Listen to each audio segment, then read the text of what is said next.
folks. Welcome to another episode of the Hoop IQ podcast. My name is David George Smith. I'm joined always as Coach Mo Money, Mo Problems, Maurice Acker. How you doing, man? What's going on? Yeah, what's going on? We have a very special guest today. He's the current head coach of Foundation Academy out of Winter Garden, Florida. We got Coach Sharrod Williams in the building. Coach, how you doing today? Hey, very good, man. Blessed to be here. Let me just say something, man. Right now, Central Florida, it is hot. It's scorching. It's scorching. It's scorching. It is. It is hot. It's real hot. Too hot to be riding in a black car, too. Yeah.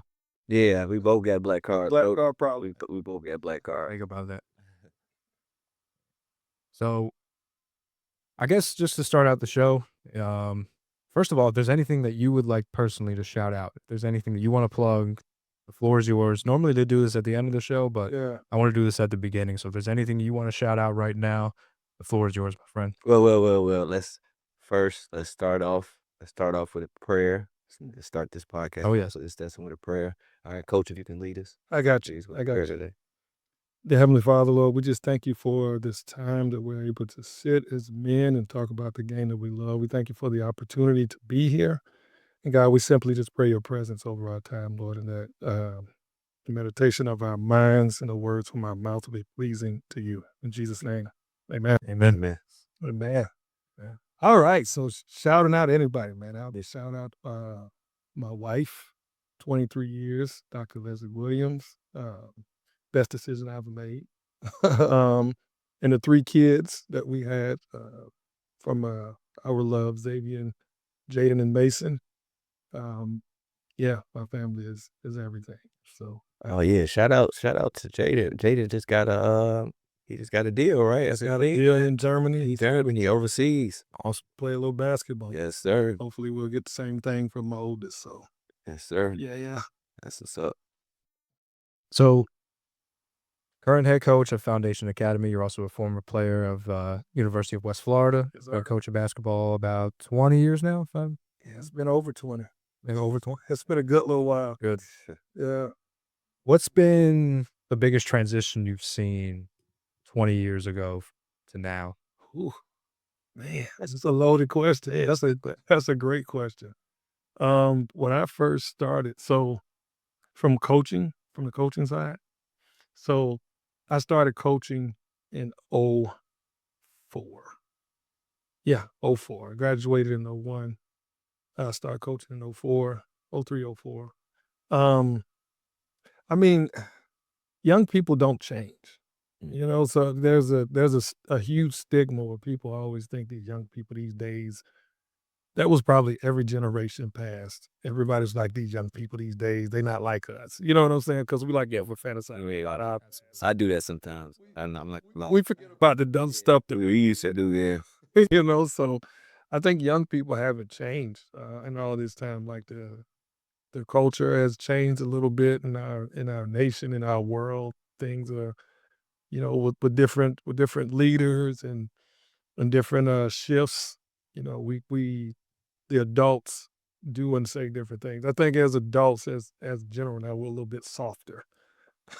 As adults and as parents and all that, we're just a little bit softer. So kids aren't different, man. Kids will do if it's a coach and players and athletes and the parents come on board and say, I give you my child to do what I trust you, you can do anything with young folks, you know. So I don't think too much has changed. I think the coaching game is still the same. Yeah. The only thing that has changed is, you know, the pros have changed, the way that they play basketball. And then, of course, the college scene has changed a bunch with paying players and there being no cap Right. to what you can pay them and all that stuff. So Hornets too. yes.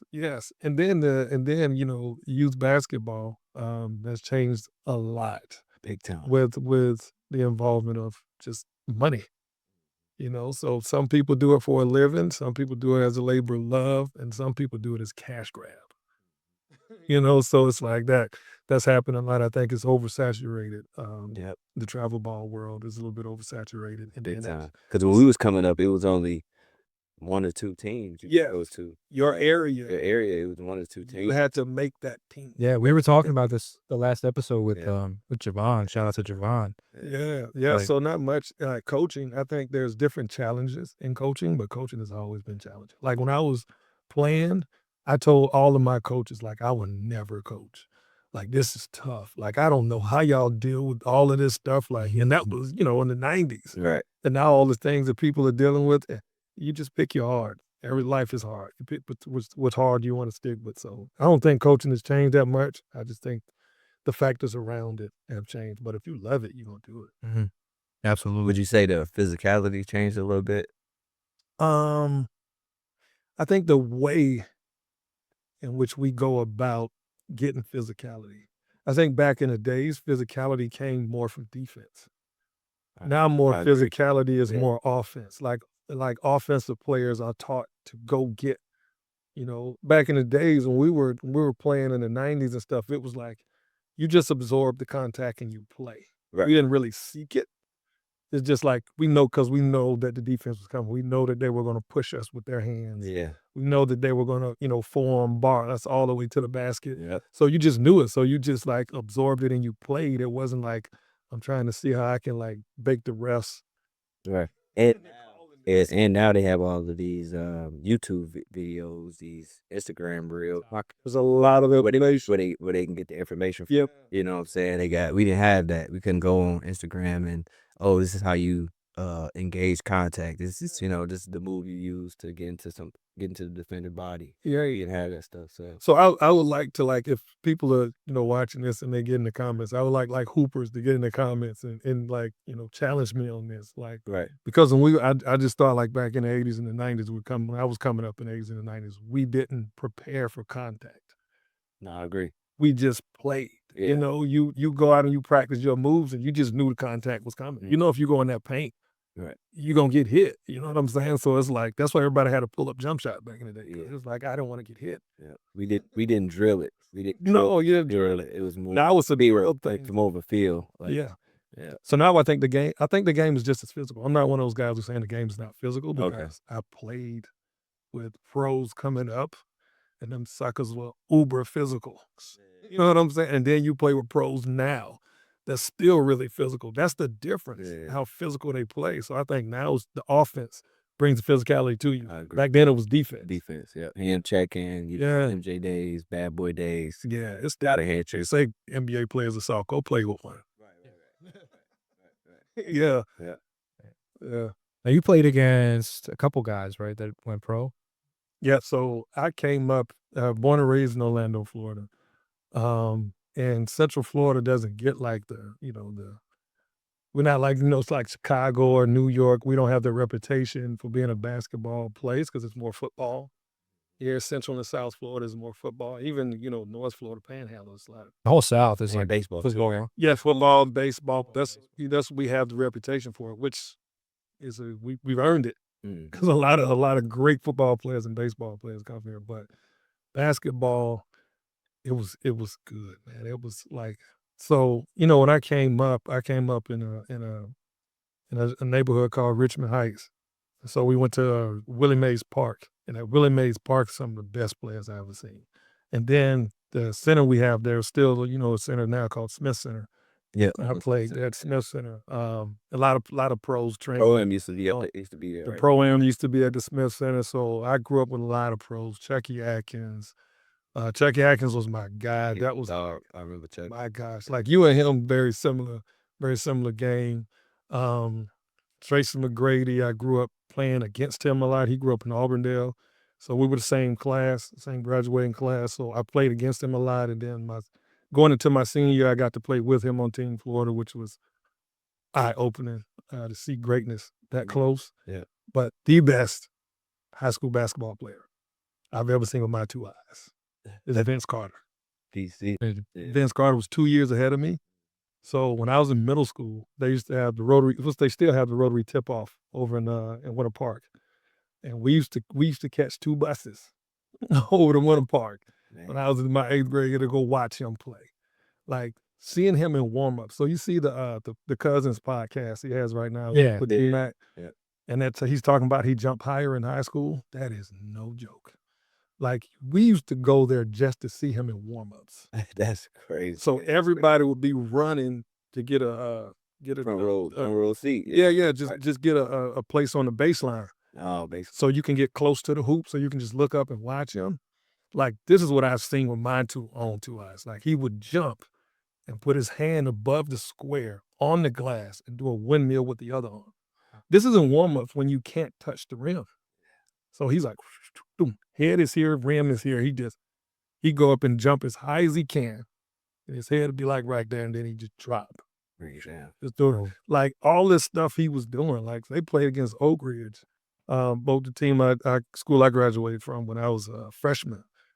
And he had like 36 and like 16, like 3/4. First when we grabbed it, spin baseline, backwards. He just used to do. Crazy. And he could Video game. He was like a creative video game yes, player. like people thought he couldn't shoot. Like, this man was shooting from like 30 feet without jumping in high school. I mean, just cashing. What he wanted to do? Yeah. Pull up. Because he wasn't really shooting like that at No, not at North Carolina. When he was in high school, he shot from anywhere. I mean, shot from anywhere. Yeah, the blue light. Man, he was amazing. I've never seen, and I played travel ball I played 2 tournaments with Team Florida with T-Mac. And he was the difference between those two. T-Mac was like, I will give you the ball. Okay. So I was like, and I was like a little knucklehead back then. So I'm playing with T-Mac. I'm like demanding the ball from him. Me the ball, T-Mac there, not even knowing. Like, hit me. Oh, yeah. So he was like, oh, you like the ball there? All right, I'm going to give it to you. Bam, 3, bam. Oh, you like that lob? Throw me a lob, come chest bump me, you know what I'm saying? So he was more of an unselfish player. Passer? Played the right way. Come on, man. Come on. And then when you need a bucket, he just like, he never, with the way you see him now, like, he never like was like, rah, rah. He'd be like, oh, you need a bucket? Boom, boom. Dunk on the dude. One step from the 3-point line, lean. And then you'd be like, he let the game come to him. He was so smooth. Goodness, He was a point guard all through high school. 6. How tall was he in high school? So all through, we were very comparative because every time we played each other, I guarded him. So we grew like the same amount. So like freshman year, I was like 6 foot, 6'1". Mm-hmm. Sophomore year, I was like 6'3", 6'4". So junior year, I just kept going up till I got to about 6'6". So me and him were both like 6'5" at the same time. Gotcha. And then came back going into our senior year. I was still 6'5". He was like 6'8". Point guard. Yeah. So I come in, he never dunked. So then going into that year, he never dunked. He was smooth. This play was Magic Johnson. He had a Magic Johnson beeper. Like, he had a beeper with a Magic Johnson jersey. He wasn't athletic. I thought he was athletic, going to be athletic. He was always the best. He was always the best athlete in the room. Wherever he went, he just didn't like the dunk, probably. He was smooth. Okay. He never played fast, and he never dunked. And so when I got on the team with him, I'm just like, first of all, I'm like, I never had to look up to this cat. Yeah. And then he got it. First time he got it, he just ripped and just, ooh, and I was like, this cat dunking. I said, where did he come from? Yeah. That was one of my questions. When did you know those guys were going to the next level? So won't be able to play in the league. First time I saw Vince Carter, first 2 minutes. I saw probably the first 30 seconds I saw Vince Carter. I was like, this the best dude. Because I grew up around Chucky Atkins, Willie Anderson. And he was a little older too, so you could kind of see it before. So I grew up around a lot of pros around him, man. So I got to see like really good players play all the time, and they let me play with them. Right. You know what I'm saying? Even the guys from Oak Ridge, my guys from there, Lonzo Harris and. So anyway, so I just grew up a lot of really good players. I know what good ball looked like, and I know how it felt to play against those. Yeah. So when I saw Vince Carter, the first time I saw him, I was like, he's the best guy I've ever seen. He's going to the league. He surprised me when he went to college. Okay. And then when T-Mac got the size to go with all the, like, he was averaging a triple-double when he was in high school. Yeah. Right. And so he went to that wasn't normal back then. No. Yeah, triple-double. No, he was averaging easy triple-double. You know what I'm saying? He was averaging like 25, 30-point triple-double. Like, you go back and look at the numbers, I'm pretty sure that's what he was putting up. Yeah. Easy. Yeah. So him, it was like, okay, he's going to be like another real smooth point guard, like another Magic Johnson. But when he got the height, yeah, I was like, yeah. And then we never, we all knew, but nobody knew who he was. We knew in the state of Florida who he was. Right. Nobody knew. And then when we were playing, we played a couple tournaments And a guy by the name, what was his name who ran that team? Sanders, his name was Scott Sanders. And I believe he's deceased now, rest in peace. But he had connections with Adidas. Gotcha. So Adidas was coming in like, well, I can say this now. They were like giving out stuff at the games and stuff like that. So we were looking at that. We were like, man, this cat is about to blow up. You know what I'm saying? Like And I didn't know. so it was more of a blip, but now everything just happened. So Yeah, and I didn't know him personally like that. Like I knew him like through basketball. right, So I'm just like, this cat about to blow up. And then he go to the camp, ABCD camp. like the last player invited to the camp, and then he comes back #1 in the country. Like That's Nice a story. you, It's cool, man. Yeah, you raw. you raw if you that man. And we all knew how good he was, but then he went up there, and all of a sudden we was like, oh snap, because we don't know anything. Like we don't have YouTube. Right. You just going up with We know the guys in our area. right. And I just know this dude is cold blooded. And then he went up there and he was the best. I was like, it didn't surprise me Surprise you. when he went pro. I didn't know that he would go pro. I thought he would go college and do really well.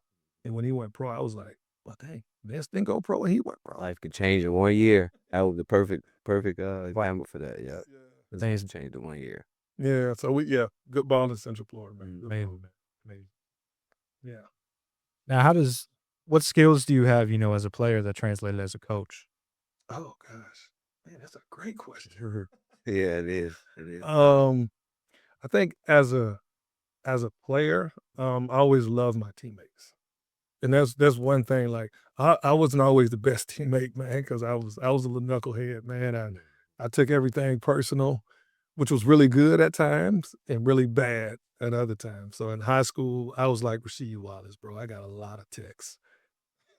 See, Man, baby Rashid Waller. like, I ain't gonna compare myself to him because he's a monster. But like In that same mindset wise, Yeah. I was you could set me off easy. I was always like an easygoing guy off the court.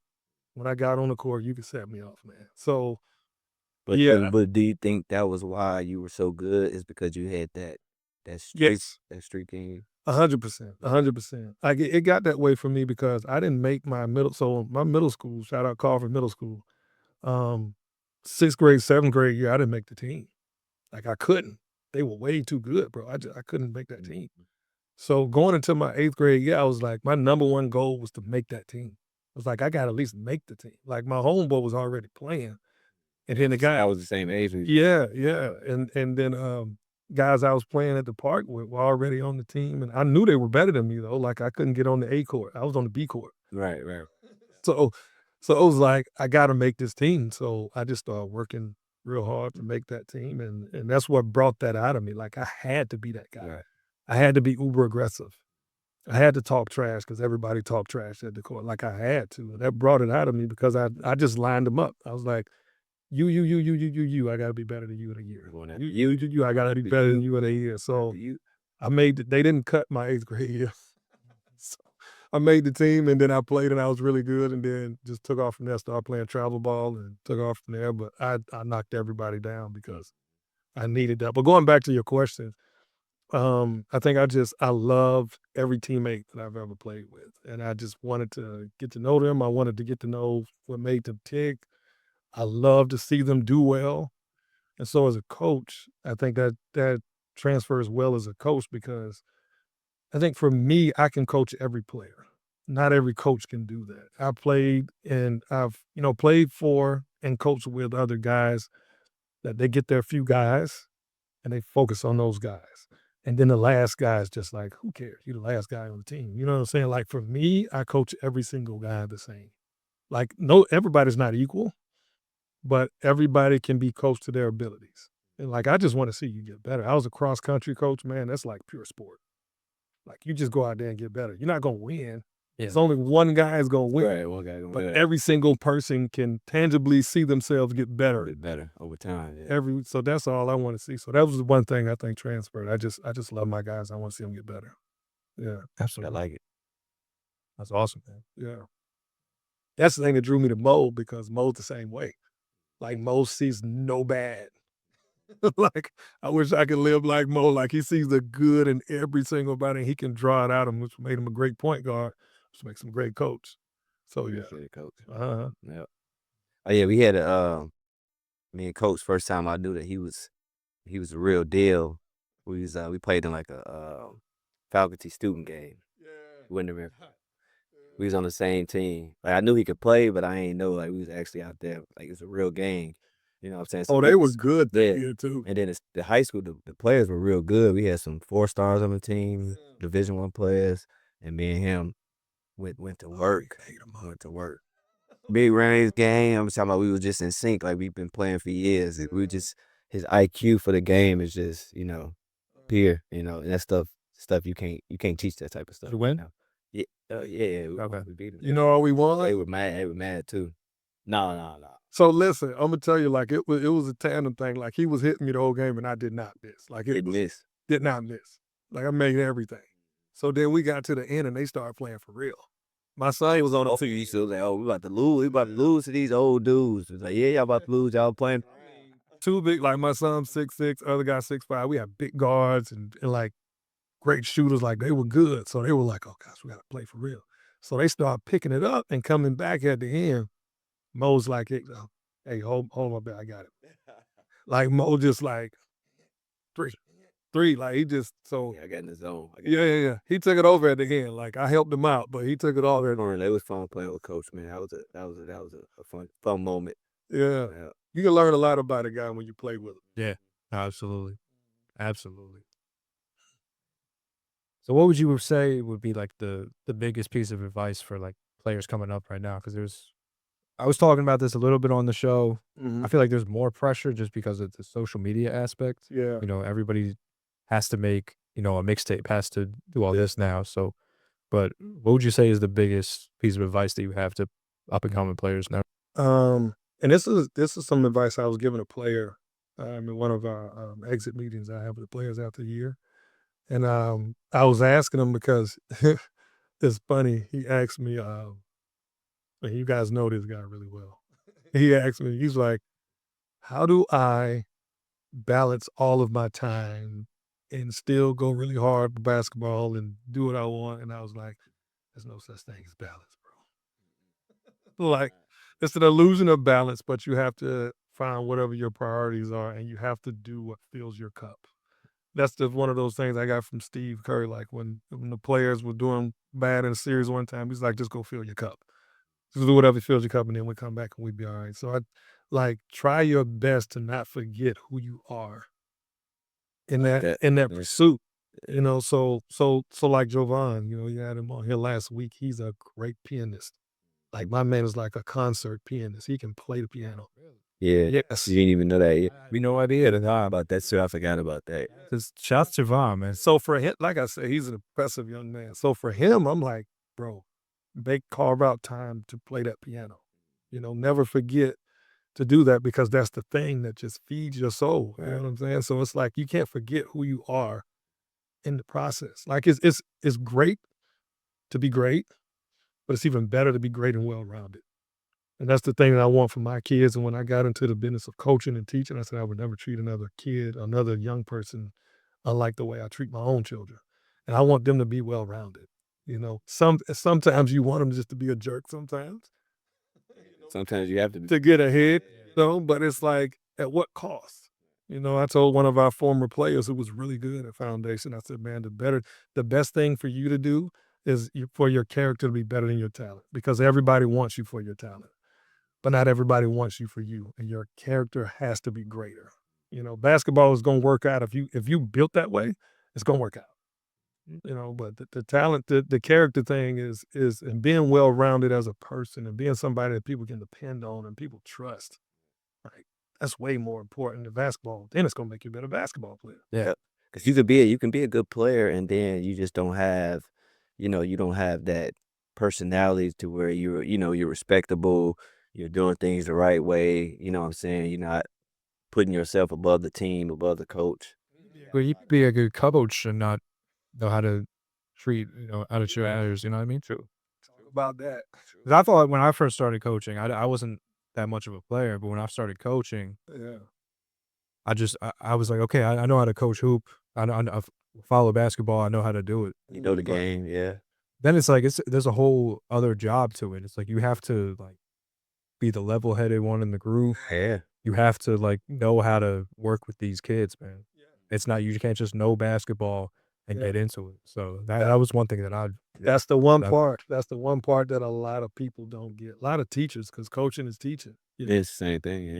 You know your subject area great. Mhm. You're a master and you're competent in the subject area great. Can you give it in a way that they want it? Can you give it? Yep. Yep. And can you motivate them to then put that, put the rubber to the road and apply it? Do they want to do it because of your relationship, or they want to do it because they're scared of you? You know what I'm saying? There's a lot that goes to it. And when I got it, that's what drove me into it, because I get my energy from seeing people do well. I get my energy from seeing people happy and doing that stuff. So it's like, oh, I like this. Mhm. Yeah. Yeah. So yeah, we went left on that one, but man. It's a tough job. It's a tough job. very rewarding though. Yeah, absolutely. Absolutely. What's up? What's up with the What's up with my boy Brian, man? Where's he going? Where Just is he going? thinking. So there's what, 6 teams I think that are still in contention with LeBron. Man. I think it's Golden State, Miami, Cleveland, in New York? Philly. In New York, right? I think Minnesota. Yeah, Minnesota. He wants. Yeah, Oh, he wants to go and play with I didn't see that. LaMelo. Yeah. Yeah, it is up there. I am like, Oh, he said he want to play with LaMelo? that's That's just Ant, LaMelo. Oh, okay. Dang, that would Look be at that. crazy though. All three of them over. so let's go through them, right? All right, so Minnesota. I can't see. I think to see him going to that mark. Can't see him Minnesota jersey. going there. Like that's it just seems weird. You know what I mean? Like the Cleveland thing. All right, Cleveland. He's been at Back- Cleveland. That's his home. I can't see him playing with James Harden. No, You know that? I was thinking that too. Yeah. Yeah. You know, they seem like they'd just be They both the ball things. both need Both things. like they're very similar. Very similar. And James Harden, his dog days is over. Yeah, You know what I'm saying? LeBron like playing with dogs. So you go to Miami, right? Bam and Giannis are dogs. That'd be a good move. That they can't space the floor. That too. They ain't Well, got it's shooters because Hero gone. All the shooters gone. Yeah, True. Duncan Robinson, like you would have to like bring him back and bring another couple. I know Yeah. Dean Wade is a good stretch, but he's not known for knocking down threes. Right. He signed with the Sixers. Oh, Dean Wade's like, Dean Wade, yeah. oh, I thought he was going to the Heat. So that goes to the Sixers. Yeah. Sixers. I hate to say this because I'm a Warriors fan. Yeah. The Sixers, if I was him and it was purely basketball, I would go to the Sixers. Because, I mean, you got Maxey and Jaylen Brown. First of all, Maxey and Jaylen Brown, both averaging 28 in the backcourt. Both So you don't have to score that much. both able to get 50 Yeah. So you don't have any night. Man, you put him at the 3, just tying it all together. and Then- a healthy Embiid. Yeah, well, he'll have to play the 3 because you got edge coach who is just uber athletic and plays hard. Yeah. Then you get him at the 4, and then come on, MB do whatever you want him to do. That's a big time team right there. So the perfect. Yeah, I'm not gonna lie. That's Well, you got everything you need. Yeah, you got all the versatility. Yeah. Every player can pass, dribble, and shoot. You got size, You got size. rebounding. Yeah. Every player can play defense. Like even like people don't say, yeah, Embiid is not an opposing guy. He's 7 foot. Well, 7 He's big and he's smart. Right. He can play defense with 4 other defense. Especially with them other 4 guys he got with him. Yes, Yeah. 4 other guys that are dogs and that'll get up in you like And that. Abita Brown and played together too in the Olympics. They had experience. So you got that experience, and then him and Max, you got the same agent, so they know each other well. It's like You know he a Philly. You know he Philly guy. see, Yes. He'll love that. that's the perfect. But then go to my guys He at State. Golden State. Now he played with Steph. He said that's the one guy he wanted to play with before he retired. I don't know if he's counting the gold medal thing, which was a really, really big thing. So if you count that, he already played with Steph. So you don't have to go play with him. But he haven't played a season with him. He hadn't played a season with Steph. I know him and Draymond are cool. Yeah. And if they can get, I love Jimmy Butler. I wouldn't want Jimmy Butler to go anywhere. Like he's like the perfect glue guy. Right. He can do whatever you want him to do. Yeah. But if they have to They gonna better keep him on. trade Jimmy Butler and bring in AD, They gonna better keep him off. if they can do that Yeah. and still keep Porzingis and Now that team is looking like, man, yeah. and it's Steph Curry, the best available player to play with is Steph Curry. So if he was looking for the best available guy to play with, that could take the most, like Steph, the gravity that Steph Curry has, like Right. that's the only dude I've never seen anybody in NBA guarded like Steph Curry in Oh, the yeah. history of basketball. You have to fight for him on every single play. So this man don't. Oh, we gotta rough him up. You gotta bump him. We gotta be physical with him. And he gets fouled on every single play. And he still come out on top. So yeah, I think him and LeBron is worth LeBron with 3 other great guys. Like LeBron with Steph. I would want to. That's what I would want to see. I would want To see that. I would want to see that. Selfishly as a basketball fan, I just want to see. I'm not even like the huge LeBron. Like LeBron is, I love LeBron, his game. You can't, no one can compare to his career. Like no one in the history of sports. Yeah. You can't compare to his career. Probably only Tom Brady is the only closest one you can say. And I don't know about his other sports. I don't care. But I mean, just to see that guy and Steph Curry, who's still playing at a super high level. Right. And LeBron is still playing at a super high level. And those guys to be that old to get together with that kind of knowledge and they can both grab dudes and lead them. I don't think it gets any better than that. No. Like if I was putting this back in the 90s context, it would be like Karl Malone, like going to play with Jordan or somebody. You know, it'd be like easy. Yeah, that's exactly. And then AD, that bring like bringing in David Robinson. You got David Robinson, Karl Malone, and Michael Jordan on the Saints. See, like, that's crazy. That would make more sense though for him to go to G State. I think. I just want that to happen. Yeah, but far as You got Kristaps too. I mean, you got Porzingis, who's like a 7'3" dude who can shoot. Yeah. You got Al Horford still under contract, who can just he just gonna play for the playoffs. Yeah. He just chilling to the He playoffs feels- start. he- Then he he- come in and do whatever he got. super solid. He's super solid. You know. Dre is solid. When Moses Moody comes back, he's solid. Then that dude, Jackson Lindenborg, perfect rookie for them. Yeah. Positive. Energy player. Yeah, positive. Pods just plays hard, so they just got a lot of GP2. They just got a lot of dudes who just play hard. Right. And then you just put some stars on that. So, but I mean, it's LeBron. Wherever he goes, Yeah. they're contenders. I hope if he goes to Golden State, I hope Draymond stays too, because I would love to see LeBron and Draymond on the same roster. That would be peak comedy. That would just be comedy every night. It's crazy, Draymond. Anyway, Draymond, I love and hate Draymond at the same time. Yeah, we got the rookies coming in. Yeah, Which y'all. yeah, we had it. Yeah, it was a dogfight last night with Oh yeah, what you guys think about the Basta and Yeah, I mean. 27 points in 26 and minutes. Peterson? Yeah, 27 and 26. Darren Peterson had 24. How many turnovers did Peterson have? He had like 8 turnovers. Like, yeah, Oh yeah, 8. he had like 8 turnovers. Yeah, he had like 8 turnovers. See that. First, do you think Peterson can play the point?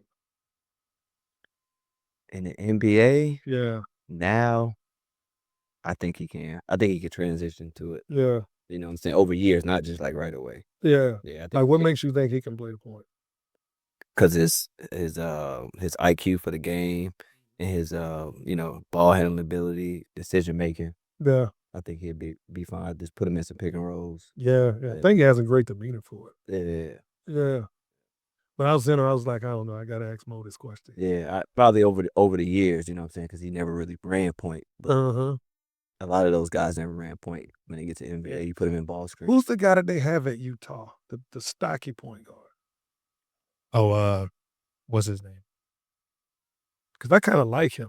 I I forget his name. Yeah, I forgot his name. I know you're talking about though. I know you're talking about. Yeah.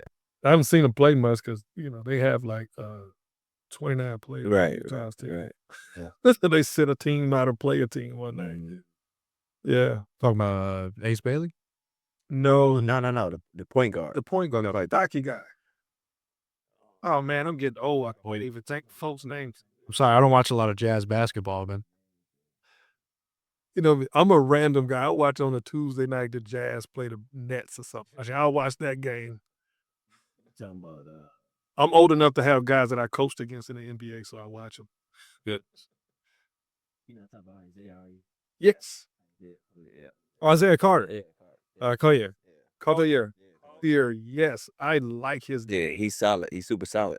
and he's a good passer. He's a willing passer. He's more of a traditional PG. Yeah, so when they brought him in, they say he wanted him to play the one. I'm like, they can just keep on, and he plays hard too. So I was But now they just want the bigger guards now in the NBA. no, I get it. They want the guys that can run a screen or Right. and just the action coming at you first. You know, like a Steph Curry type of guy. Yeah. You got your best scorer playing the point guard, then the dominoes fall earlier.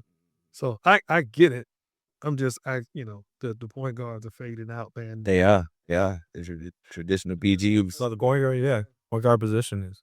So you got Ja Morant playing point guard. Like he's not a point guard. I like Ja, like he aggressively. He's not a point guard. What do you think about that? I know it's like the Bonster and Pearson, I think they're gonna be great players. I think especially the Bonster, the way he's built. Yeah, and his size. And it's like the way he's built his size, His I think mobility, the way he moves. if he can stay healthy, I think Right. he's a can't miss Yeah. guy. What do y'all think about Portland? How many point guards does Portland have? They got about 5 over there, don't they?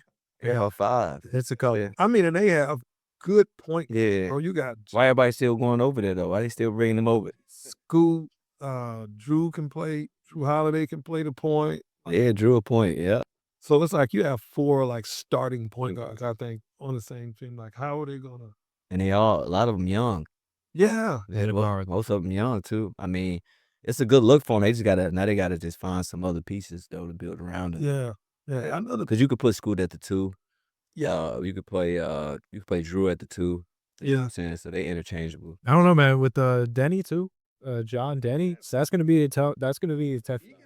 Run the screen and roll and make reads and play with pace too. So he can be like a Turkoglu type of guy. And they used to use him with the Magic. I'm going back to Magic did. the glory days of Magic, Turkoglu, and Dwight Howard running that high screen and roll, man. Yeah. He's killing everybody with that.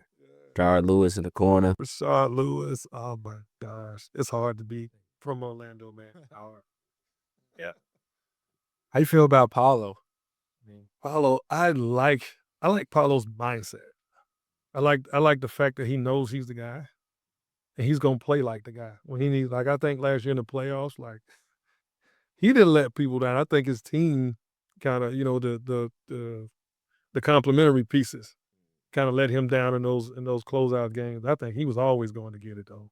So I think for him, he just needs. He's young though. Like we forget. The guy young these players. Forget how young people are, how much you have to go through to get to a certain point in the end of your age. Like you can't skip steps.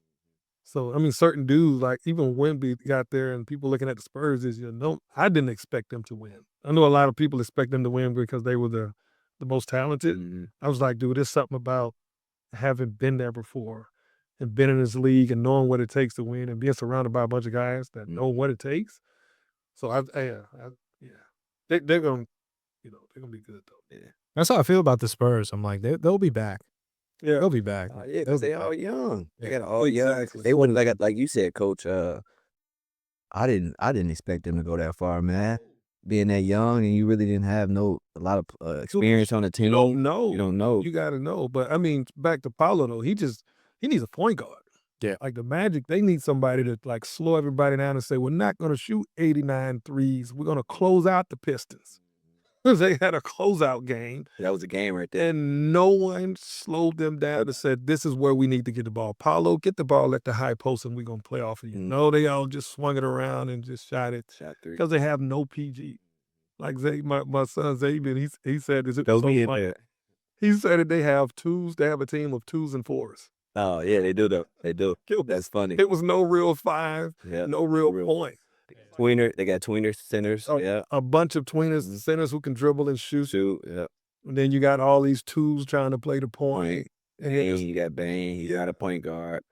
I mean, Bane was getting downhill and getting to the rack. If Bane is playing with a point guard, he's stroking it. I'm saying he's not like so he had to reinvent his entire game. So it was like, I think Paulo was great. I think he needs a leader with the ball in their hands. He's not going to like a CP3, like you know what I'm saying, that can slow it down and be like, you get here, yeah. Y'all get over there. He has the ball here, and we're gonna play off it. That's a dying breed. It's just a dying. That's what we talking about. We sitting here talking about point guard. I was like, They wanna. We got a solid point guard in Utah, but y'all willing to bring in a younger guy that got that's more athletic. You know, they can score more and And Darren Peterson, force him at. and I would just put him at the 2. That's what I'm saying. Get it. They gonna force it. They force it. They gonna force him at the 1. He can still make the reads and make like he's a 4, 5, 6 assist guy when he gets really good. Like he can. No, even Allen Iverson averaged like 5, 6 assists for his career. Right. And he was a dog. Yeah, he was just. But you have to make reads when you're that good in the NBA. Like you can't just shoot it every time. Even if scorers have to pass the ball. So like that don't make you a point guard though. Like point guard makes like can you control the pace of the game? Right. Like when we played together, like he controlled the pace of the game.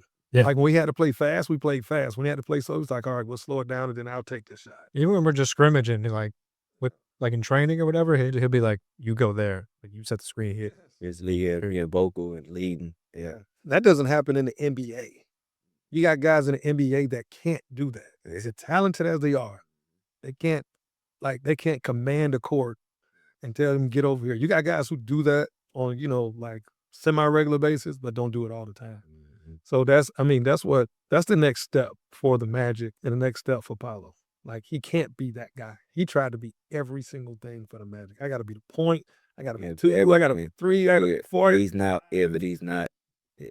And then his usage rate is up way too high. And all those shots he's supposed to finish, he's not finishing that. He got somebody that can take that away from him and get him in, more efficient situations. Right. Now every time I'm going through contact is an and one. And not like I'm missing 5 or 6 in a row because y'all expecting me to make every big shot.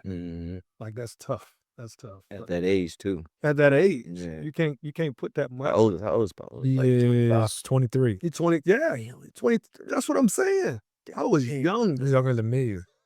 Man, he's young, man. Yeah. And we just heaped it. He had like 2 40-point games in a row against the Pistons. But they dogged him out after that series though. Like they were like, it's all his fault. It's on him. Like it's like 23. I don't know, man. Like, and in the last game, dropped 38 in the game 7. This is what I'm saying. It's like he did every single thing that he could. It's just they lost. They lost in a bad way. He's the face. What was everybody else's stats? You see what I'm saying? Like everybody else just kind of like, we're losing. And he was like, no, we're going to win this. I can see him saying it on TV. I can see him speaking to them in timeouts like, man, we got this, blah, blah, blah. And everybody else looking like, what you watching? What you watching? Yes. Baby watching. Everything is in him that he needs, man. He's got the dog in him. He's got the skills. He can shoot it. He can pass it. He can D up when he wants to. He's gonna be good over time for sure. Yeah, and they just need a different dynamic on that. They do. Which, like I said, point guard's a dying breed, bro. Yeah, because Cole Anthony was over there. He was kind of doing the same thing. Well, he's not really a point guard. He's more of a scorer. Exactly. You know what I'm saying? They always kind of picking the same type of point guard, like a combo. They keep they keep going after combo. From Orlando, it's tough. Yeah. Because I'm like, I want to be a Magic fan. Yeah. I want to be a Magic. Because they like right there. Right there is just like you said, it's just they need a leader, a point guard. That's why they can come in. I grew up a Magic fan, man. And like in the days when we first had a team, we had Scott Skiles. And we still got this. Man, Scott Skiles had 30 assists in a game. In the 80s, man. You know what I'm saying? Like 30 assists in a game, like he was point guard. After him, Penny Hardaway. And then, so we always had like capable guys. And then when you bring Tracy in, he's a star that can pass to everybody. Yeah, Grant Hill, like you always had Darryl Armstrong, who's just like Nick Anderson. You always had guys, who can play the guard position and who are like unselfish and doing all the stuff. And then we just start bringing in stars. Yeah,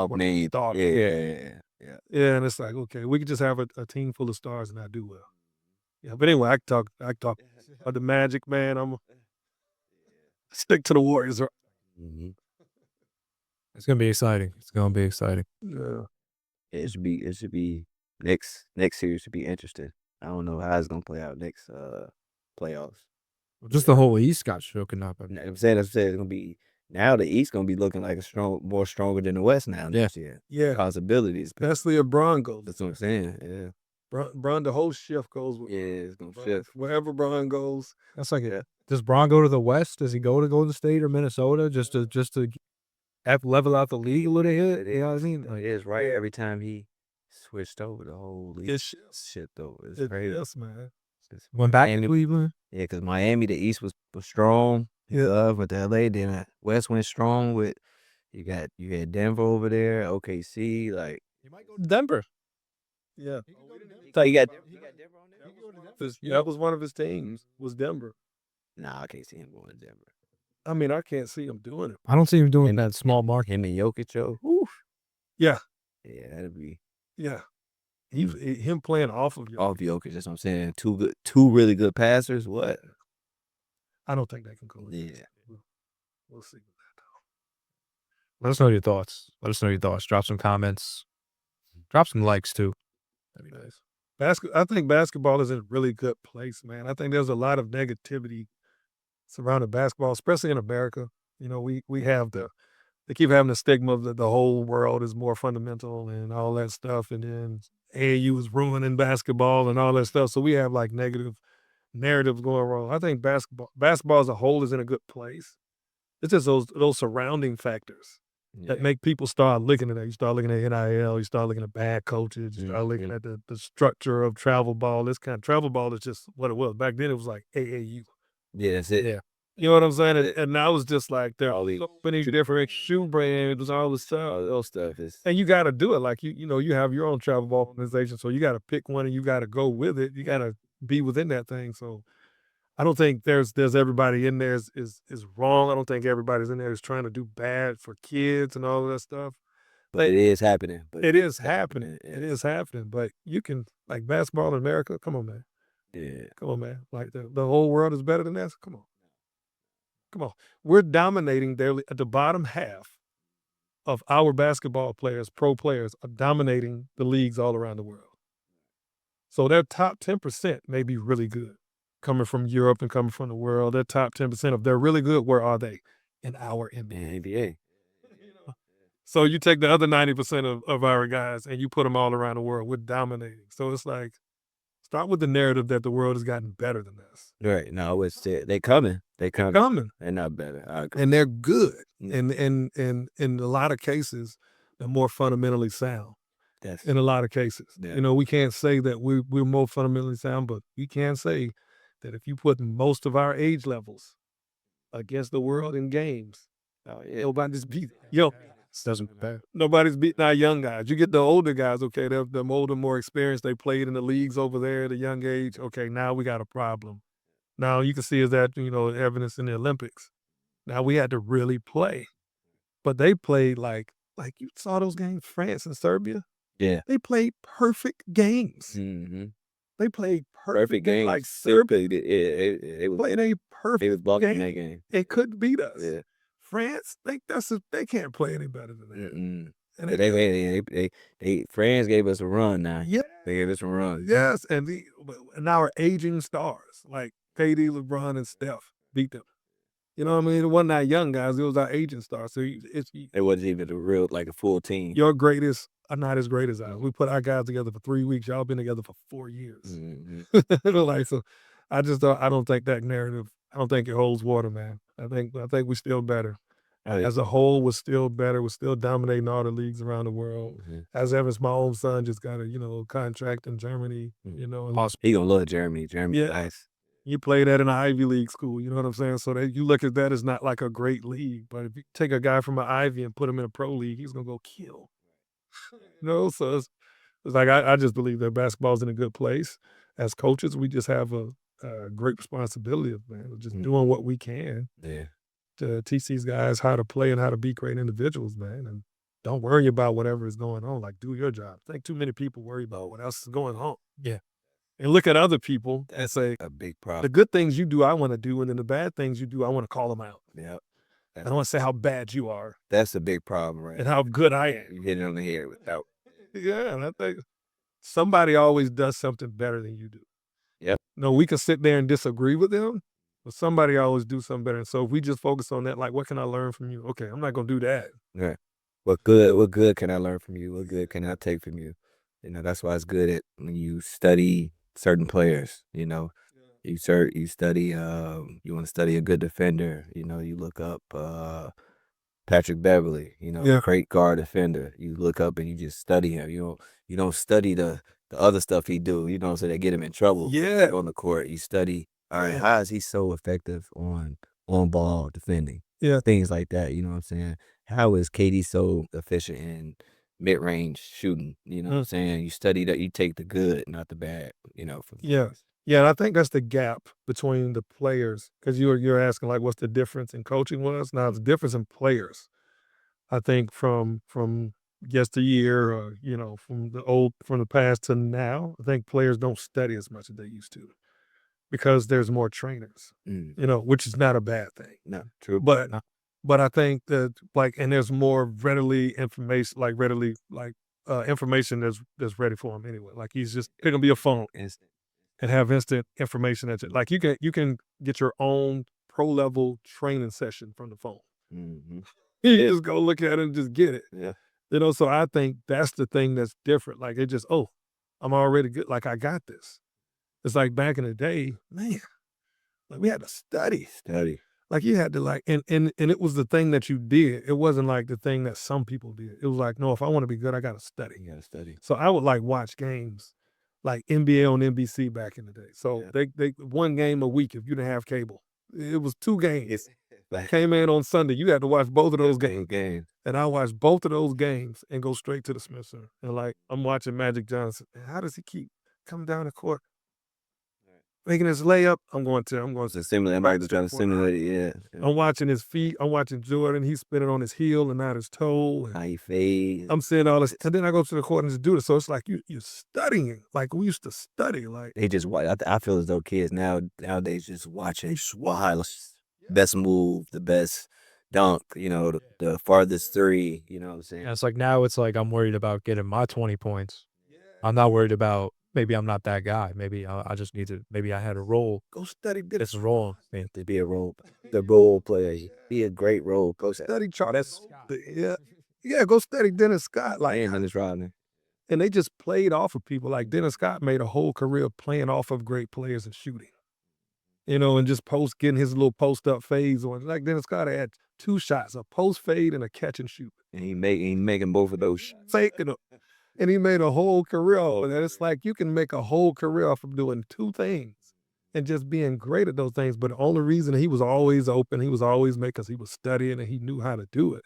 And he knew how those players play. So it's like you got to study that and then find yourself in it.